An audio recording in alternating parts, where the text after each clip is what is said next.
scene is mine. Thank you very much, Antoine, for today's, nice transition somehow. No, today really I want to talk is about why do we think that we don't have to train our offense department in sales. So what do I mean by that is, the offense department for me is clearly sales, business development and marketing. And most of the time, if we onboard new people, and we talked about that last time, it is all about people in our industry. That is the most crucial thing we will miss over the next years. But if it comes to training, it always comes about the technical part. I can give you an example. I started many years ago with Cambyron. He can't do anything anymore, he's so old. Cambyron Calm activated carbon. He's so old. Yeah, he's getting older. So the first thing I had to do is I had to go to Belgium, to nice Belgium, nice in brackets. I love Belgium. I have to go to Belgium for 2 months, and I learned everything about activated carbon. Teach me your tricks. Really, from production, I went to the lab, I went to everything. The only thing I was never trained in, but I was responsible for, was sales. The same I have seen in so many other companies I've been to, or I talk to other people. And if you run over, the next fair trade show, talk to the salespeople. Then you will feel what the lack is. I have met so many cool people which are somehow in the sales department, which are great process engineers, but actually they are not sales. Active listening, argumentation, things like that, the closing question, all these kind of sales techniques I had to learn from myself. But I asked myself, why do we not train these people also in sales? I'm not saying that nobody is doing that, but let's say the majority of companies in our industry, they just train the people in a technical way. There's always some kind of technical training. And then we send the people out into the field and we are expecting, hey, the next technology, you have to sell to this industry, to this person. But the technique to sell, to sell something, we are not giving them. Why is that? I don't get that. And I bet what? I give you a bet. If a company today would invest into sales training, compare the numbers, the revenue numbers based on the sales before and after, and I'm 100% sure, I would bet my money on that the number would increase. So that's really my question. We know that. We are very technical orientated industry, right? So we have to talk about technology, and that's what we do quite often here as well on the table. But why do we not invest into the sales? So I don't get it. What was your background when you got hired by Cambyron? Environmental engineering. I never had any training at all in sales. Never ever.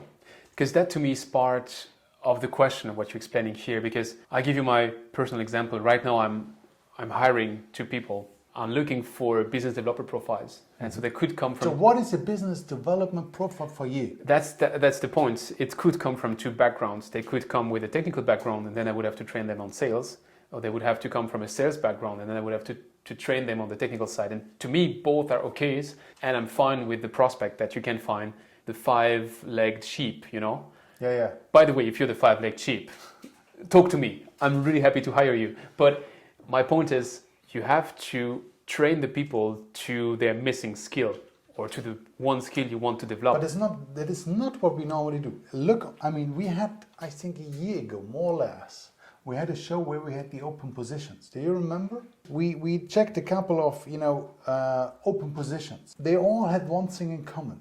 The one thing you have to bring with was a kind of, technical education.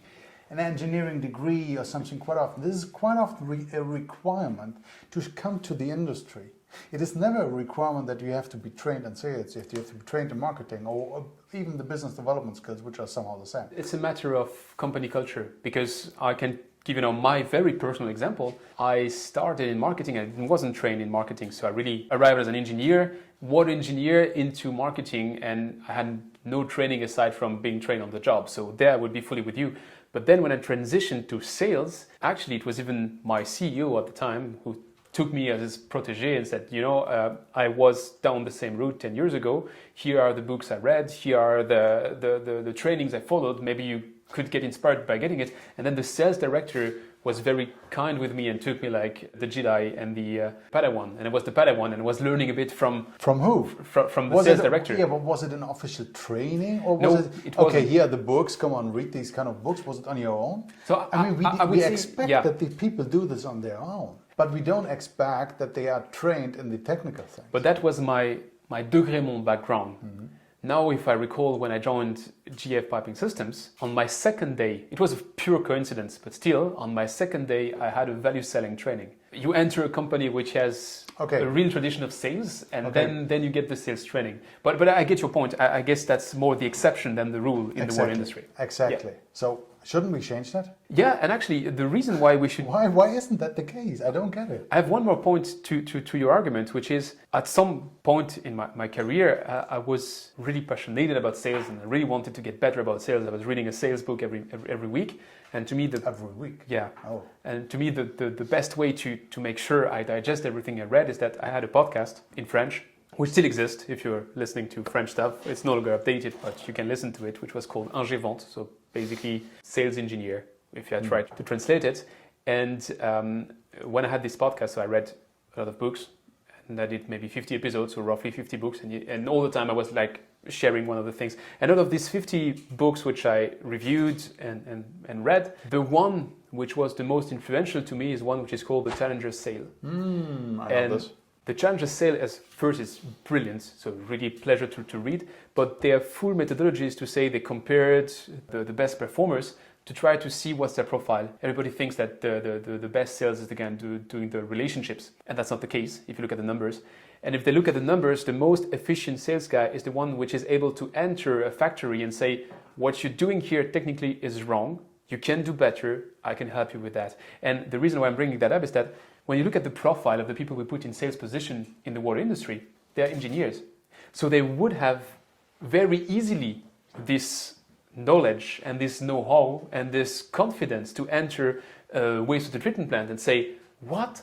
You're using your aeration on turbo mode, but that can't be right. Very respectfully, I think you could be saving 30%. Shall we look into that? On one end, we have everything it takes to do that. On the other hand, we have one big problem. If you're a sales guy in the water industry and you enter an account and you raise a question, you're a loser. You just lost, dude. You're a loser. You're not supposed to raise questions. You're supposed to know everything. And I think that is the really biggest Is that impediment. really the case? Oh, let me give you a last Come on. of my stories. When I started in sales, I had a German distributor. Oh, okay. So for Germany, he was like my agent or whatever. And when I was going to a plant, he was coming with me. And the guy was 40 years experience in the industry. Like he knew everything. And I entered an account, which he knew I didn't know. And I was starting to raise questions. And, oh, why do you do that? And how do you do this? And what's the history of that? And he was kicking me under the table like, shut up. We're supposed to know that. You're not supposed to raise questions. And I was like, no, I'm discovering. It's a discovery call. I'm here to discover what... But it was against his conception of sales. So really, when we came out of that call, he was my agent. I was supposed to be like the guy in charge of the region. He was so vivid and negative on me. Like, it's the worst sales call ever and I never want to make business with you again. And we won that customer because that customer was happy that I tried to understand him. So not trying to make big generalities out of that. I think you're right. We should be trained, but to the right methodology, the ones which fit to this industry. And maybe it's also like personal development. You are allowed not to know. You are allowed to raise questions. You're not allowed to ask them what's their name because that's your duty. You have to do your homework. Yeah. But assuming you've done your homework, you're not supposed to know every single project they've done over the past 20 years. And you are able to ask and to, as you said, active listening. That's maybe the most important skill. That's exactly. The challenge of sales is really to challenge this person. He's not looking for the answers. Maybe you cannot bring the answers with. But that's, we are starting now going into the dive deep into the sales process. But in principle, we should educate the people more, our own people. If we don't invest in them, and investment doesn't mean that we say, hey, here's a book, you should read that. There's at least one, and we should expect that this person has the willingness to do so. If you get a good recommendation, if I get a recommendation from you, well, it's pretty seldom, I have to say, but sometimes I read them. So, but you know what I mean. But the mindset really is, you should bring that with, that you want to learn that. But on the other hand, you have to support. I mean, yes, we with one requirement is that you have a kind of technical understanding to understand the product and the process, that you are able to talk, to challenge this person you're going to. But on the other hand, if you have no idea how to close this deal, you will never be successful. And I'm pretty sure the companies would be more successful if they would train the techniques, closing things like this. I mean, the easiest thing. So most people are just leaving, okay, yeah, I will write you an email or I will send you a brochure. Then the most stupid answer. Get a commitment by this person and then it works better. Which brings me to my 5-legged sheep, because I'd like to have your advice on that. Because I have never heard about the 5-legged sheep. Is it Really? like the eierlegende Wollmilchsau in German? The 5-legged sheep? yeah, I mean, it doesn't exist, but you're looking for something which doesn't exist, which is too perfect to exist. So basically, me and the boys. Germany, the eierlegende Wollmilchsau. Yeah.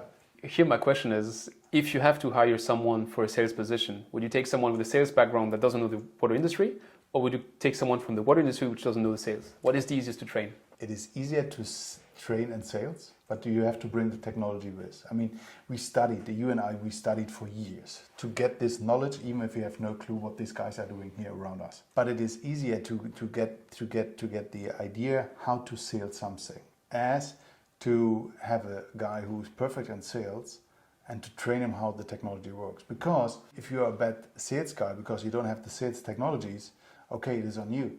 But if you enter a room to a municipality and you want to start a technical discussion, in a minute you will lose. And one of the first things I learned was if you go into a water treatment plant, you have seconds to understand how everything works. You have to understand this by your own. And then you can discuss with your operator. If he recognizes that you have no clue what this pipe means, what this filter means, what this is, then he will not talk to you. And that is the first lesson I learned on a hard way, by the way, many years ago. But this is more harder to train the people, especially if you don't have the background. That's why, clearly, I mean, it is not by coincidence that all the open jobs that they have one requirement is a kind of technical degree. And then you can train them, but you have to train them. Come on, don't forget that, and don't take it for granted that they are somehow good in community management because they have 500 followers on LinkedIn. That doesn't work. Okay, so I give you one expression, which is the 5-legged sheep. Let me bring you another one, that one is a really French one, so I don't know how much it translates. A fish always rots starting by the head. Oh yeah. Okay, and so here, the reason why I'm bringing that up is that, do we have a sales culture in the management of the water industry? Oh, great question. Can we have a full episode on that? I think that would be interesting. The reason I'm bringing that up is that I was once visiting a customer with my head of BU, so member of the administration, council, board, whatever you want to call it. After 5 minutes in the call, he asked for the order. To me, that was weird. I mean, I know that there's this other extreme of the sales guy who doesn't want to close by fear of rejection. But you don't enter and after having spoken 5 minutes and not ask one single question, ask for the close. And to me, that was a clear sign that he was trying to have customer interaction. So kudos to him, but he had no clue what he was doing. Yeah.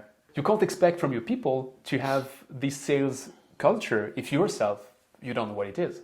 To answer the question, I mean, most of the people we have in the management position are technical guys. Are more coming from the operation perspective, or at least have these kind of, CEO. The CEO, I think, is this position which follows the CEO most, call it this way, right? So if you are COO, your chances are pretty high that you will become the next CEO. If you are the CMO, the Chief Marketing Officers, your chances are pretty low, even if they should be much higher from my perspective, but that's a different If you're the CMO, you're the executive assistant of the CEO, right? You're doing the PowerPoints. No, joking, but... Great, but to answer the question, yes, I mean, pretty sure. Even the most CEOs, they have a clear technical background and don't have the kind of sales background. Okay, so last question from my end would be, you advise them to take sales training, which sounds like a good advice. What would be your approach to that? Do they use an external consultant which comes and does a training? Do you follow one of these established methodologies? Do you recommend a book? What's the way I forward? mean, to go to your sales team, which I don't know, if you have 10, 15 salespeople and say, hey, guys, read the book, and that is your sales training, hey, come on, you have screwed up immediately. You have to take someone from outside. But I have the fear that we are not used to have external trainers to train us. How often does this happen beside big companies, big corporates, which spend tons of money because otherwise it's lost next year? But let's say a medium-sized company, they don't spend so much on training for their people. And they should too, for each and every purpose. I mean, it doesn't matter whether it's a new CRM system or it's a sales technology or is, I don't know, something different for HR, how HR has to react and, nowadays on social media, for instance, something even that would be a perfect training. I'm really happy you took that topic because I mentioned it's a topic which to me is very interesting. I would suggest that in one of the next water shows, we maybe have a look at the existing methodologies and we try to see what would fit to the water industry. Because it's a discussion, for instance, I had with Walid Khoury, which repeats quite often that he's got the sales training. Who? Walid. Who's that? Oh, come on.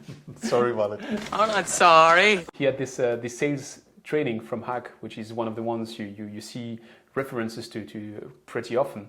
And you have some schools like that which are pretty known. Okay. You have also then other trainings which are totally irrelevant to the water industry, but still you see a lot of water companies because it's a training which is very used by the ones selling copiers, so why not? But it's not the same skills than to sell a water treatment plant. Yeah. I think that would be an interesting deep dive. If I'm the only one thinking like that, well, tell me in the comments, but I would be interested in discussing about that. If you're not interested, guys, not a problem. I create another show which I call the Sales is a Water Show and screw you all. But I think that would be interesting. The Sales Water Show, that would be really interesting to see Yeah. the next project. Let's do a spin-off. Thank you.